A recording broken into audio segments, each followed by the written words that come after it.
કે આજે કદાચ માતાજીની કૃપા તમારી પર વરસી છે તો નાના મોટા સમાજમાં એવા પરોપકારની સેવાની ભાવના રાખી અને નાના મોટા કાર્યક્રમો કરે છે.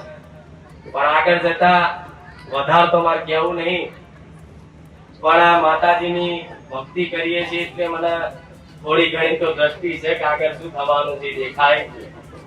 પણ ખૂબ દિવસ આખા બનાસકાંઠામાં એવું ભવ્ય જબરું સમૂહ લગ્ન યોજાશે અને આખા ગુજરાતમાં કદાચ નોમ ના થાય એવું સમૂહ લગ્ન આ જગ્યા પર આ વિસ્તારમાં ના ગોઠવાય તમારા હાથેમાં મેળવી કહેજો.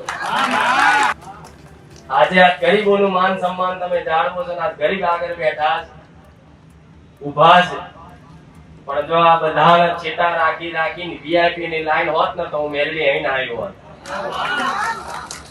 આટલી આવી માતા આ બેઠા છે, ગરીબો આગળ છે એટલે કદાચ નહીં આવવાનું થયું છે, નહીં તો બુખાર મેળવીને બોલાવી એટલે લોઢાના ચડાતા હોય. લોકલ સમાચાર જોવા માટે અમારા પેજને અત્યારે જ લાઈક કરો, ફોલો કરો અને હા, શેર કરવાનું ભૂલશો નહીં.